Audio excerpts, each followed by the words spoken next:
The gun has played a critical role in history, an invention which has been praised and denounced, served hero and villain alike, and carries with it moral responsibility. To understand the gun is to better understand history.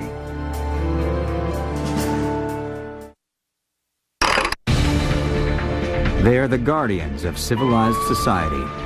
They represent a thin blue line protecting ordinary citizens from hardened criminals. For more than 150 years, police officers across America have employed a vast array of weapons in an endless fight to maintain law and order. Now, police guns on Modern Marvels.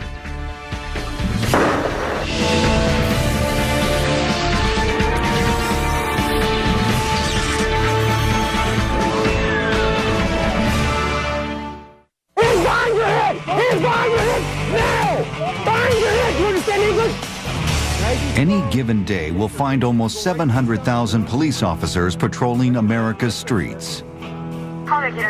Though they've become a constant presence in our lives, organized police departments are in fact a relatively new development. Prior to the mid-19th century, most cities employed constables and watchmen to help keep the peace. Constables dated from the Middle Ages and were generally unarmed. As a rule, they intervened in crimes only when there was the potential to earn a good fee. But as the urban population in the eastern United States swelled, there was a growing need for better ways to deter crime. For solutions, many cities looked across the Atlantic to London's Metropolitan Police. Founded in 1829, this was the first modern and professional police department in the world. They organized along military lines and wore distinctive uniforms. The creation of the force was championed by statesman Sir Robert Bobby Peel, hence the familiar nickname Bobbies. Contrary to popular belief, some of these first patrolmen were allowed to carry weapons. They were given revolvers. One of the most famous would be the Webley Metropolitan Police. It was actually used by the forces. It was a reliable, powerful, robust little pistol. You would not feel unarmed carrying one of these today. As you can see, it had a short barrel, a fairly small butt, double action. It was easy to be concealed, and a very, very effective little revolver. As a matter of fact, there's some supposition that this would be the very revolver that was carried by Sherlock Holmes. In 1845, New York City established the first modern police department in the United States. Known as the New York Municipal Police Force, it copied London's organizational structure and imitated their uniforms. But city officials added their own finishing touch. They did agree to wear an 8-pointed copper star with the seal of the city at the center. They, of course, immediately shined that star up and began the patrolling with it. They were known in the press as the New Star Police, but they were known popularly on the streets as coppers, which later was, of course, shortened to cops. New York was just the start. Before long, cities all over the country had followed suit. At first, all of these new police departments were officially unarmed.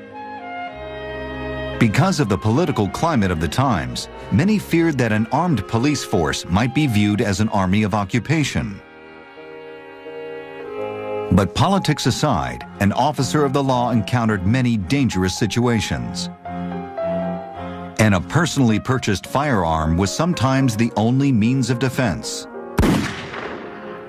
This single-shot Allen percussion pistol belonged to a Baltimore City police officer in the 1850s. This would have been probably the most inexpensive handgun that could be bought at the time. It only gave you one shot. It's a muzzle loader, percussion cap ignition. They were cheaper, easier to get, and the men were only being paid about $1 or $2 a day. So this was something that was very popular, very concealable. They could put it in their pants pocket, in their coat pocket, stick it in their belt, but still be accessible when they would need it. The problem being they only had one shot. And if they were really into some problems on the street, They only had that one shot, so they had to make that count. In 1857, the Baltimore Police Department became the first in the country to officially adopt a standardized weapon. The city of Baltimore purchased one of these for each one of their police officers so that they would be better armed than they had been prior to this. The Colt 1849 pocket models were .31 caliber percussion revolvers. They were issued after an officer was nearly killed by a mob. Citizenry felt that they should have their officers better protected. This could be reloaded quicker and is a much more reliable handgun and probably even more accurate. The threat of mob violence, coupled with a rising crime rate, would eventually force other large cities to arm their officers.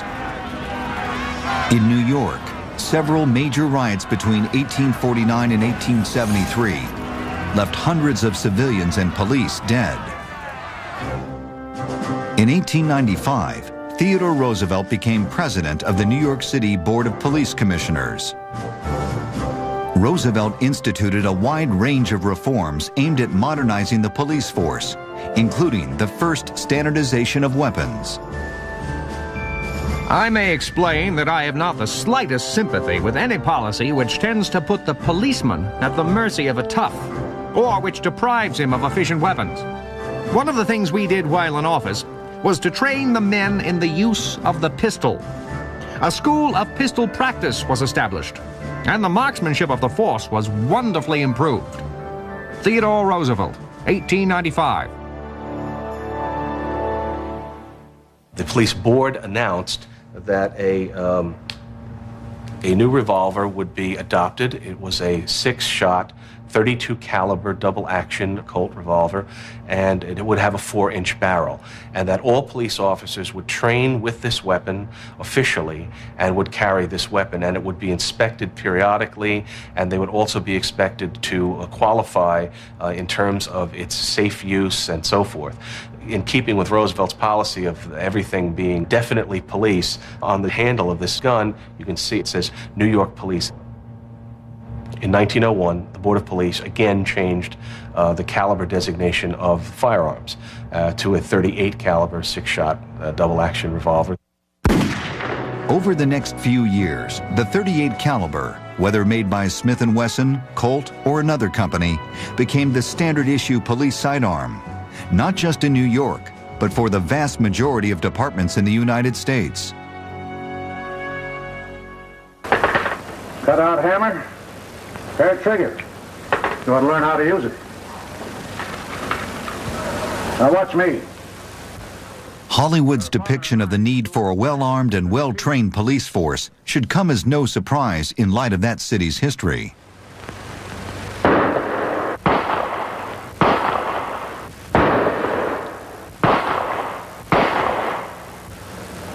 Now reload, and I'll give you a few pointers. Yes, sir. In the early years of Los Angeles, bear in mind, at one time the city of Los Angeles was had probably more killings and shootings in 1 week than Tombstone had in 20 years.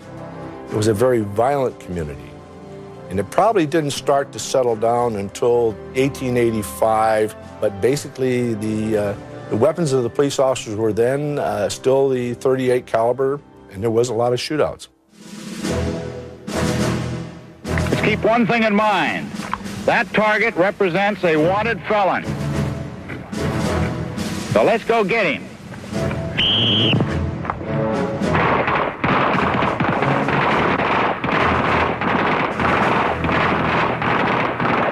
This is similar to the type of weapon that the 1st State Police Patrol would have carried on patrol on horseback.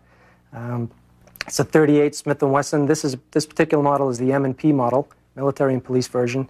Gun similar to the Smith & Wesson Model 10 .38, were the workhorses of the police pretty much nationwide for many, many years. My father was a policeman in Everett, Massachusetts. He carried a Smith & Wesson .38 for 20 years. The well-liked and venerable .38 withstood the test of time, although some departments eventually switched to the more powerful .357 Magnum.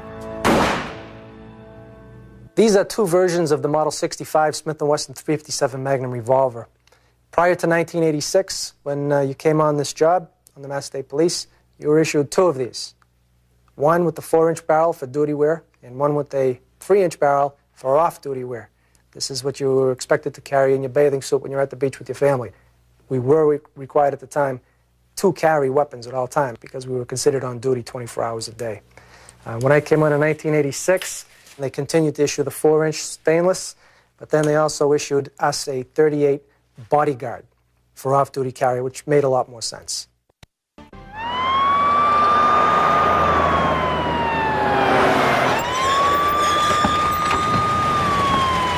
For much of the 20th century, police officers believed that their revolvers would be more than adequate for most circumstances. Open that door in the name of the law. Open it. But during the turbulent 1960s and 70s, police departments around the country found themselves under siege. It was a time of the civil rights movement, political activism, and mass protests. For the police, the old way of doing business wasn't working. Abuses and dangerous confrontations led many departments to rethink tactics and weapons. Most delegates to this convention do not know that thousands of young people are being beaten in the streets of Chicago. But far from the fields of political protests, law enforcement officers were also faced with a dangerous new challenge, a rapidly escalating crime rate. It soon became apparent that new and better guns were necessary.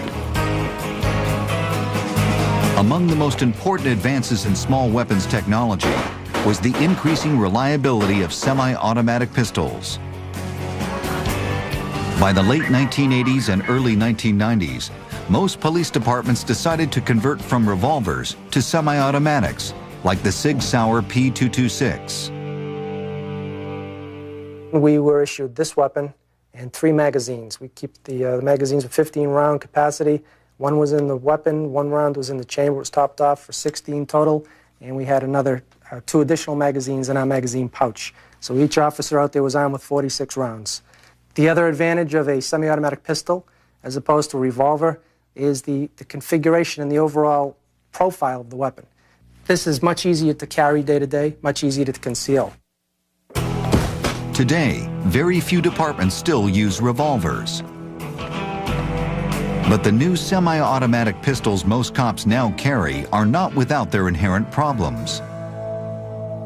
Having handled a number of officer-involved shooting, you ask an officer, how many shots did you fire? Especially when we're using 38 revolvers. They say I'd fired 2 shots. And you open it up and he'd fired 6 in the excitement. It's very emotional. I mean, things are happening, especially if you've had it where they'll shoot somebody, and with the adrenaline in all parties, you don't know you've hit anything. They just keep shooting. So the advent of these automatic weapons has caused another problem where there's a lot of shots fired, just in the excitement of it.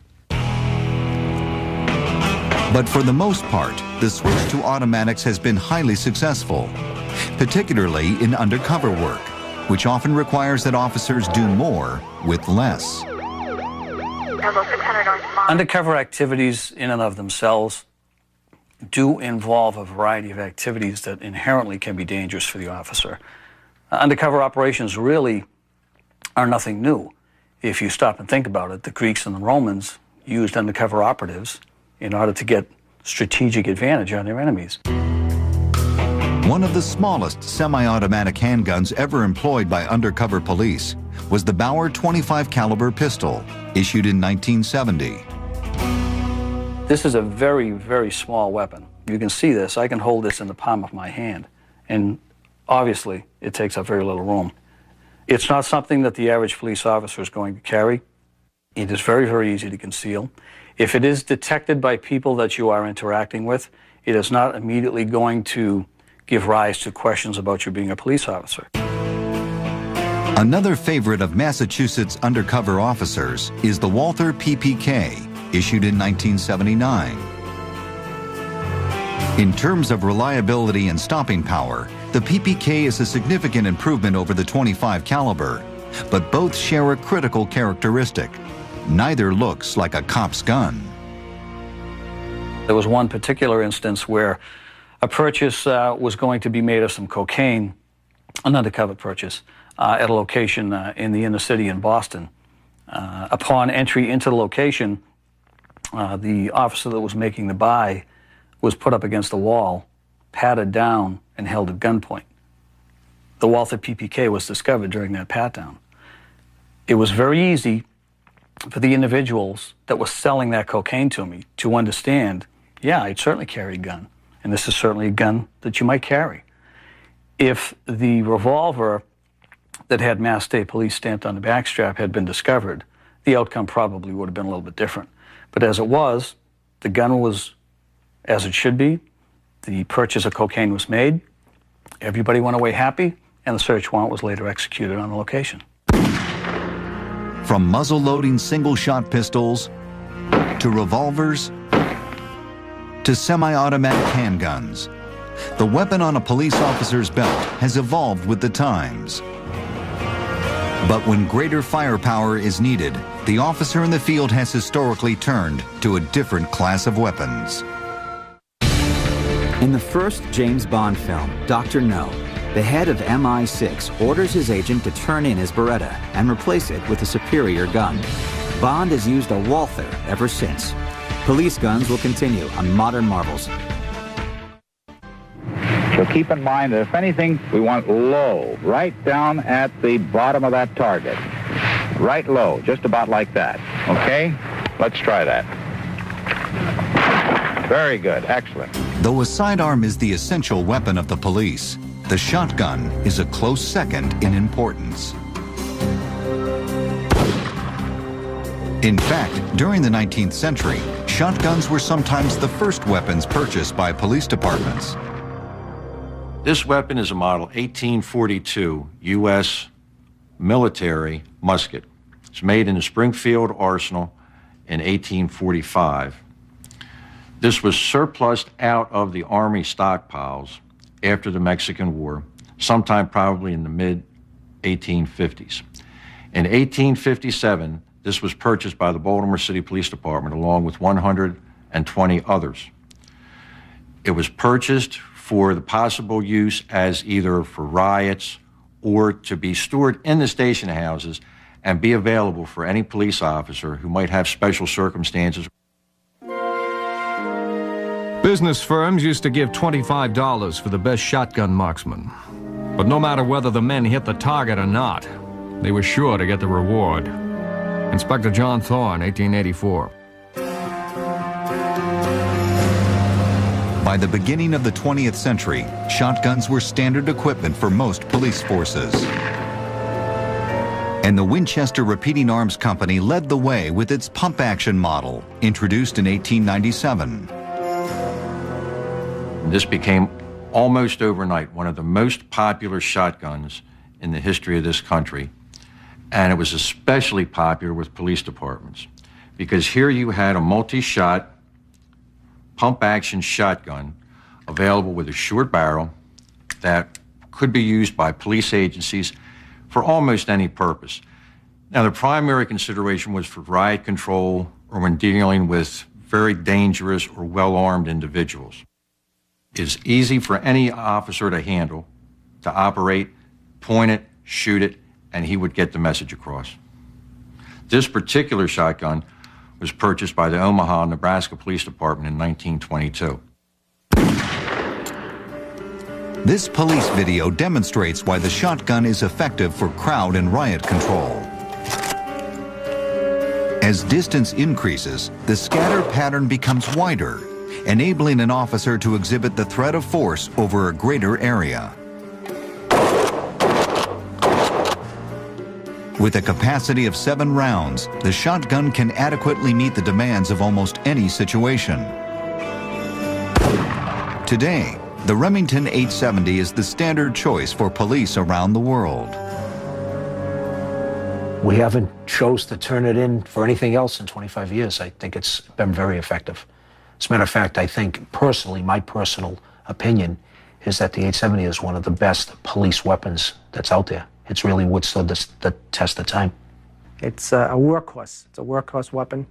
These weapons tend to stay in arsenals for many, many years. They can take a beating. If the bad guy is in range, so are you, if he's equipped with the weapon himself. So this might give you a little bit of an edge as far as you be able to create a little more space between yourself and the other person who's armed, and a little more accuracy.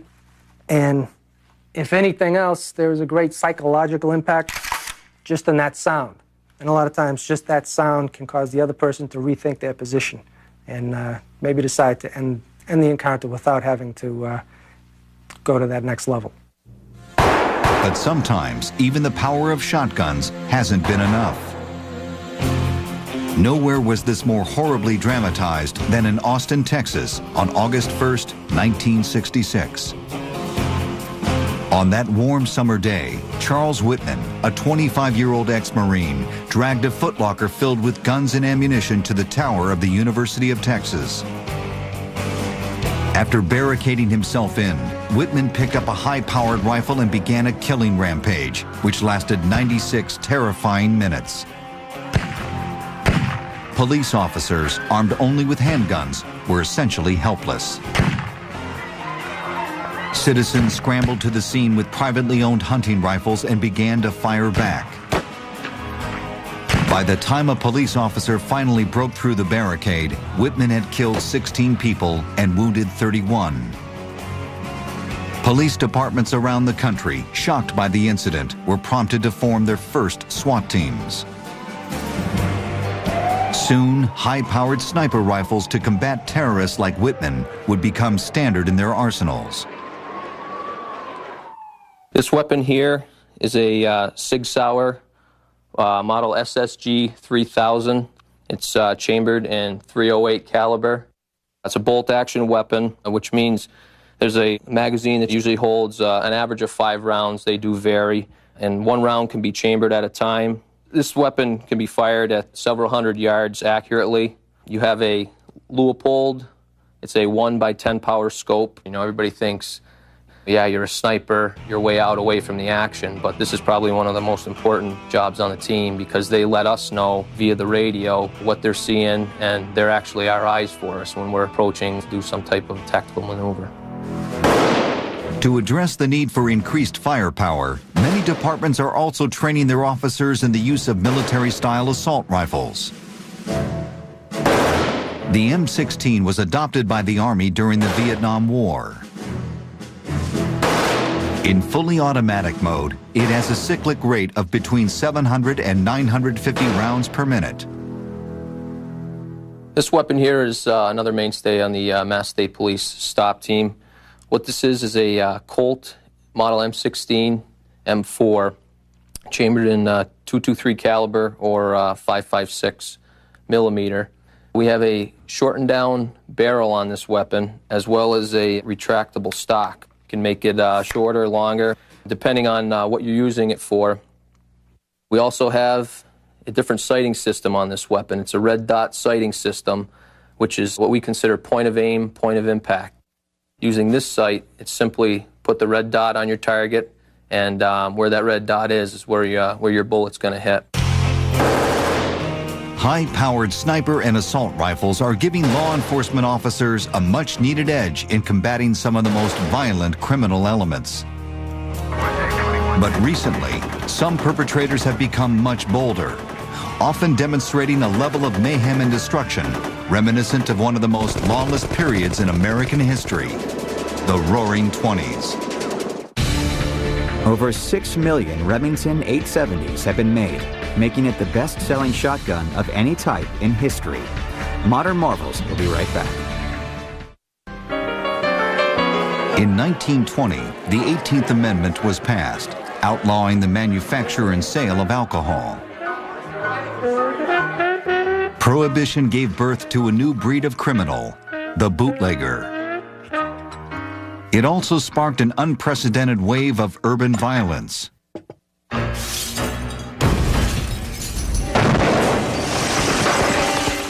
As gangland wars erupted, police departments tried to keep the country dry. Daily raids destroyed massive amounts of illegal alcohol.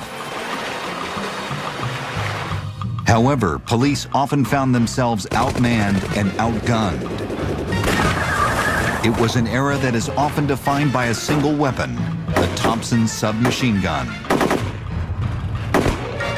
Though created for the military, the gun was largely ignored until it became associated with notorious outlaws like John Dillinger, Pretty Boy Floyd, Machine Gun Kelly, and Al Capone.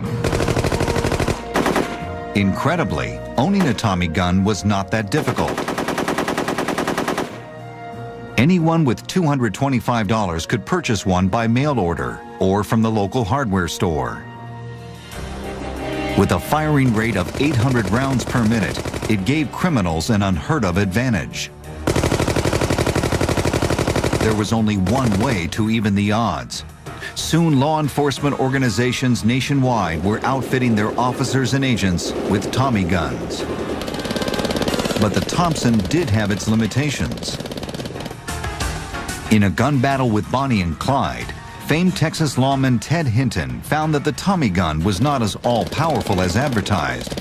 Bonnie and Clyde were able to escape unscathed. Later, in the climactic shootout with the infamous couple, Hinton and his deputies took no chances. A Browning automatic rifle, a Remington semi-automatic rifle, a 12-gauge Remington shotgun, and 2 .45 Colt automatics left Bonnie and Clyde dead and their car in tatters.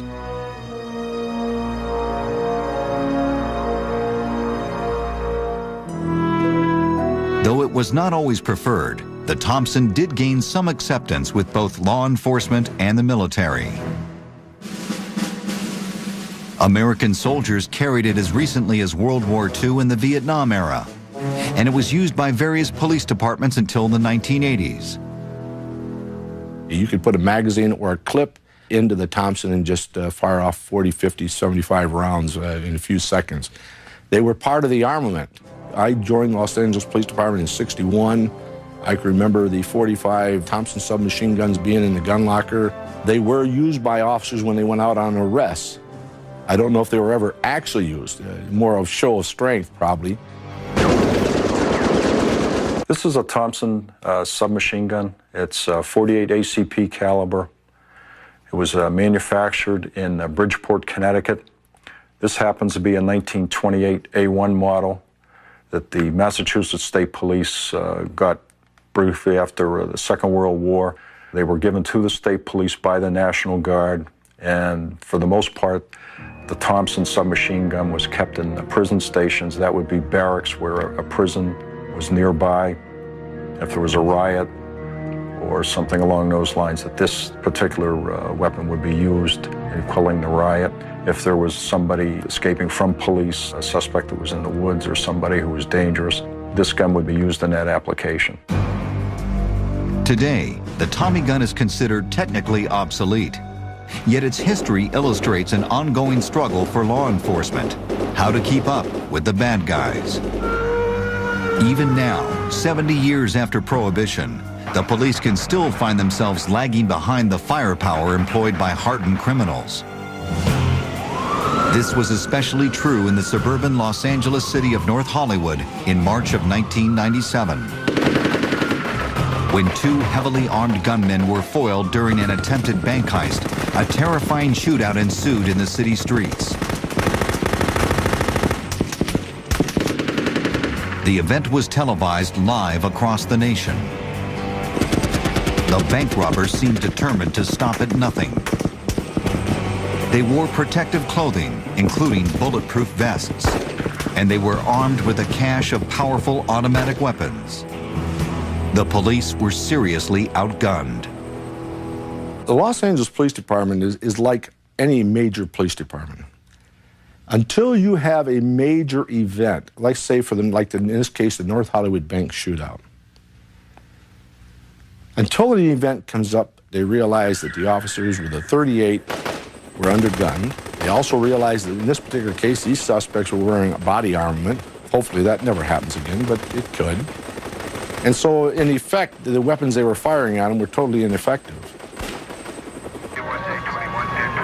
Officers on the scene scrambled to find weapons that could even the odds. Just to look at the situation that happened in L.A. With the bank robbery there, and they were better armed than the police. And from the reports that I heard, the police were going into gun stores and borrowing weapons of this type to go out and engage the threat, to kind of balance the firepower out there. The bank robbers were eventually stopped, but the damage had been done. Both gunmen were dead, and 18 people had been wounded. However, a valuable lesson had been learned, and the general consensus was for a need to better arm law enforcement officers. Never, ever again do I want to see officers of the Los Angeles Police Department outgunned. Never, ever again do I want to see them having to rush to a gun shop in order to be able to equalize the firepower of the thugs that they are opposing. With that in mind, advanced weapons such as the Heckler & Koch MP5 are being issued to police departments across the nation. This gun that I'm about to shoot is the MP5. It has a retractable stock. The only accessories that it has on is a Surefire light. It has the Navy trigger group that will go on safe, semi-auto, and in fully auto. I will load two 30-round magazines that are side by side in a magazine clamp, and I will fire two 3-round bursts initially.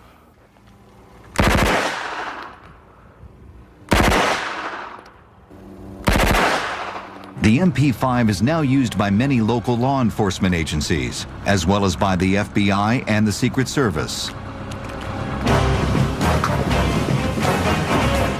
This member of the MP5 family is the MP5 SD, SD for being suppressed.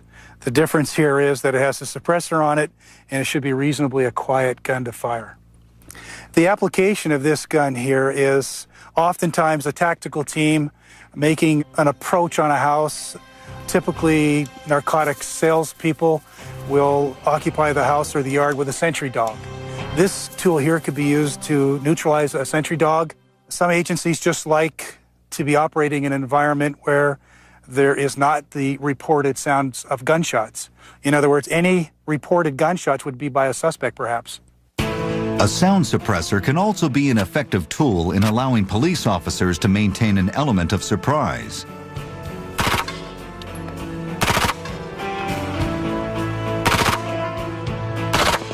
But the impressive power of an MP5 can be measured in other ways as well, most notably by the success stories of officers in the field. In this particular case, there were 3 state troopers. We were acting in the capacity as being significant drug distributors. We were working out of a stretch limousine making our deliveries. And in order to give credibility, more credibility to the foundation that had already been laid and to help ensure the safety of the officers, we let it be known that during the course of our deliveries, we routinely not only carry weapons, but we carry semi-automatic weapons and machine guns. This particular weapon right here is an H&K MP5K. This is the weapon that was used in one of those undercover operations. And it was worn, configured in a shoulder rig on a swivel, hanging right underneath the right arm, and it was concealed by a sport coat. When the wind blew the sport coat open, they could see it was there, and it spoke volumes. And it did 2 things. The first thing it did was it helped ensure the safety of the officers involved in that operation, because you're certainly going to think twice before you try any aggressive action. And the second part of it was it gave credibility to the foundation that we had already laid about being serious drug distributors. And the end result of it was a significant arrest, seizure of a large amount of money. Submachine guns like the MP5 are the latest example of how police must remain on the cutting edge of weapons technology in order to stay one step ahead of the criminals. When Sergeant Ken Cunningham of the Los Angeles County Sheriff's Department goes to work each day, he never knows what types of violent situations he might encounter. The most dangerous scenarios could find Cunningham too undergunned to meet a challenge to his authority. His life, as well as the lives of innocent civilians, could hang in the balance. Cunningham patrols his beat with a sophisticated assortment of lethal and non-lethal weapons. All of it geared to help save lives. The typical handgun that law enforcement is using right now in the 90s is an autoloader. That's basically what the LA County Sheriff's Department uses. The autoloader we use is the 9mm as manufactured by Beretta. When I'm on duty and carrying this weapon, typically I will carry 2 magazines on me, 1 magazine on each pouch, for a total of 3 magazines or 46 rounds. And that's pretty much the law enforcement standard. This is our standard issue shotgun for the Sheriff's Department. We use it at all our patrol station. This is a 12-gauge pump shotgun manufactured by the Ithaca Company. There's nothing that is more scary than hearing that sound and the bad guys know you're coming and that you got this thing. And I've seen people's hands go up in the air and guns hit the ground real quick just when they hear that noise because they know what it is. They have some respect for it. They pretty much know what it can do. They don't want to argue with a shotgun.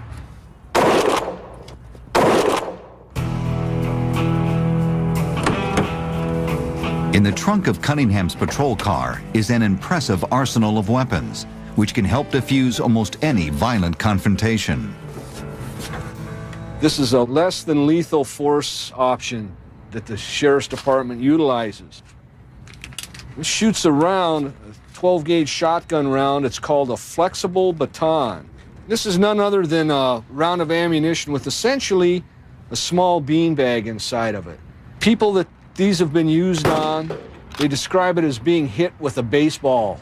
They say it's the same thing as if somebody wound up and threw them a good 60, 70 mile an hour pitch and hit them in the chest with a baseball.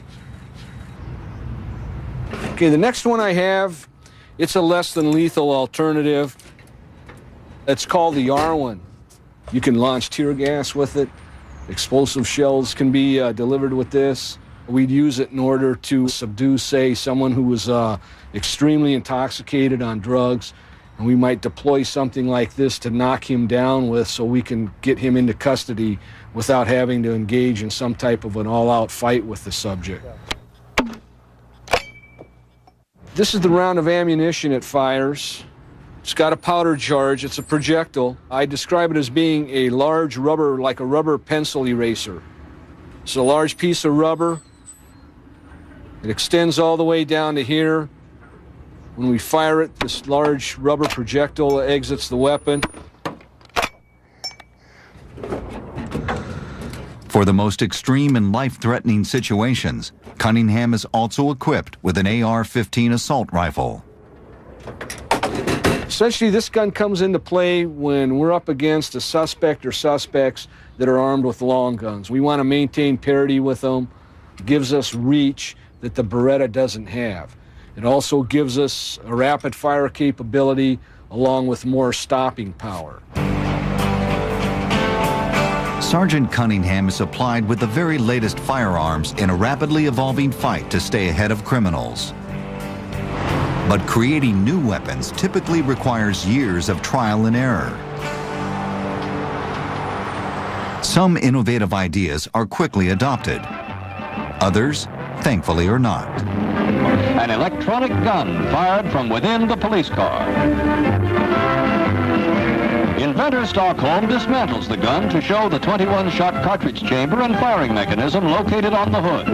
The gun solves an officer's problem of how to drive his car at high speed while firing at the same time.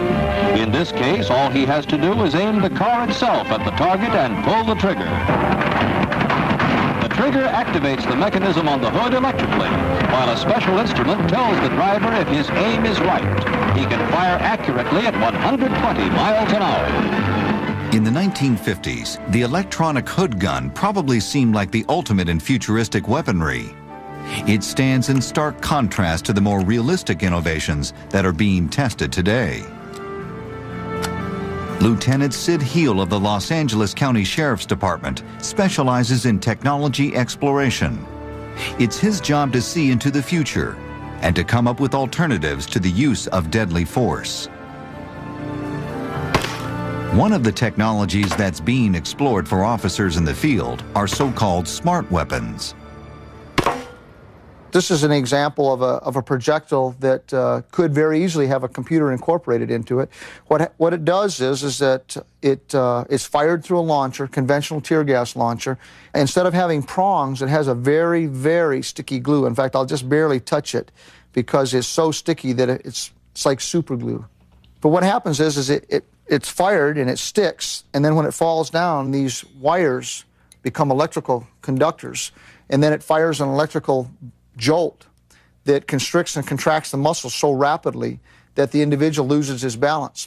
The next generation might have a chip so that the individual falls down and it immediately stops. Less than lethal alternatives might also include guns like this that utilize jets of air instead of gunpowder. This is one of the first models of less lethal devices that we've been looking at. It's made by UPCO.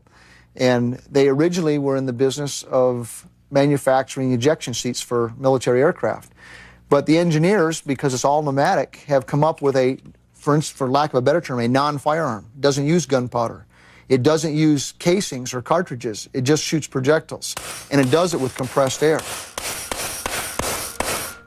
Now, at some point in time, this could actually have a laser or a computer chip incorporated right into it. They would also measure the distance and adjust the amount of air that was propelling the projectile. And because of that, it would hit with enough force to cause pain and compliance, but not enough to cause injury. And it would adjust itself whether you're inside a room or outside at a park, for instance. Lasers are also being developed as non-lethal devices. This is a laser that's a prototype. I've already seen the second prototype, which is about half this size and weighs about a third as much. But how that works is by affecting a person's eyes.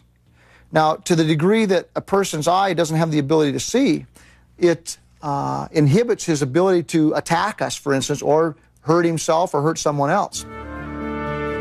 What firearms will police officers be carrying 20 years from now?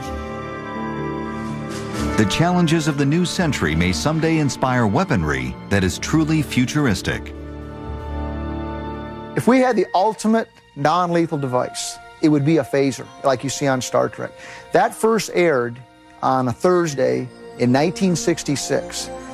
There's probably not a single person in the civilized world that cannot describe the sound and what it does and what it looks like. It's 100% safe. It's 100% discriminating, means that you can identify one individual in a crowd and leave everybody else alone. It's 100% reversible. It's environmentally benign. It's rechargeable. It's portable. In 2010, I think there's going to be some breakthroughs in the less lethal arena. There's a number of research programs that are already starting to show results. Chemical pulse lasers, microwave devices, directed energy, nerve stimulation. Then what would happen is that we would have the ability of intervening even against lethal force with a non-lethal option. So that would have tremendous appeal. For more than 150 years, America's police from New York City to Los Angeles have been on the front lines in a never-ending battle against rioters, mobsters, and criminals.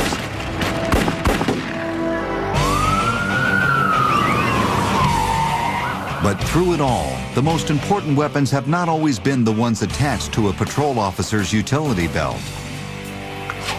It's my belief as the superintendent that the most important resource this agency has is not the helicopters, not the cruisers, not the radio systems, not the guns, the weapon system. It's the individuals. Though criminals often utilize a vast array of weapons equal to those of the police, they lack the essential ingredient that might allow them to get the upper hand. That ingredient is embodied by thousands of law enforcement personnel across the nation. It's the commitment to do what's right, the solemn oath to protect and serve every law-abiding citizen. The gun has played a critical role in history. An invention which has been praised and denounced, served hero and villain alike, and carries with it moral responsibility. To understand the gun is to better understand history.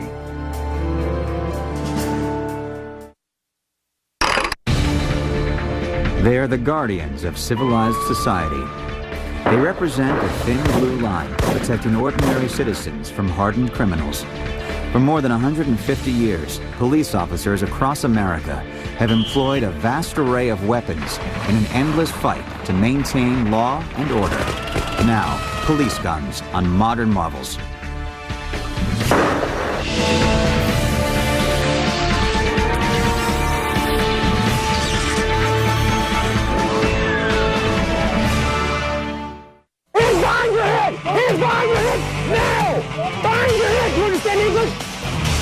Any given day will find almost 700,000 police officers patrolling America's streets.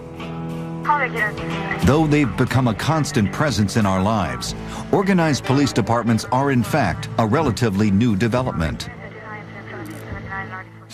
Prior to the mid-19th century, most cities employed constables and watchmen to help keep the peace. Constables dated from the Middle Ages and were generally unarmed. As a rule, they intervened in crimes only when there was the potential to earn a good fee.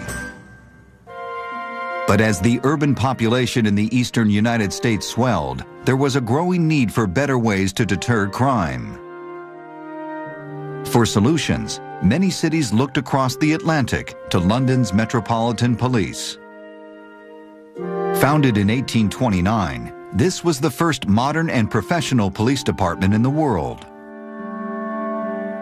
They organized along military lines and wore distinctive uniforms.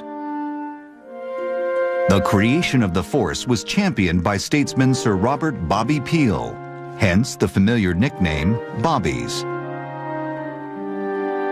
Contrary to popular belief, some of these first patrolmen were allowed to carry weapons. They were given revolvers. One of the most famous would be the Webley Metropolitan Police. It was actually used by the forces. It was a reliable, powerful, robust little pistol. You would not feel unarmed carrying one of these today. As you can see, it had a short barrel, a fairly small butt, double action. It was easy to be concealed, and a very, very effective little revolver. As a matter of fact, there's some supposition that this would be the very revolver that was carried by Sherlock Holmes. In 1845, New York City established the first modern police department in the United States. Known as the New York Municipal Police Force, it copied London's organizational structure and imitated their uniforms. But city officials added their own finishing touch. They did agree to wear an 8-pointed copper star with the seal of the city at the center. They, of course, immediately shined that star up and began the patrolling with it. They were known in the press as the New Star Police, but they were known popularly on the streets as coppers, which later was, of course, shortened to cops. New York was just the start. Before long, cities all over the country had followed suit. At first, all of these new police departments were officially unarmed. Because of the political climate of the times, many feared that an armed police force might be viewed as an army of occupation. But politics aside, an officer of the law encountered many dangerous situations. And a personally purchased firearm was sometimes the only means of defense. This single-shot Allen percussion pistol belonged to a Baltimore City police officer in the 1850s.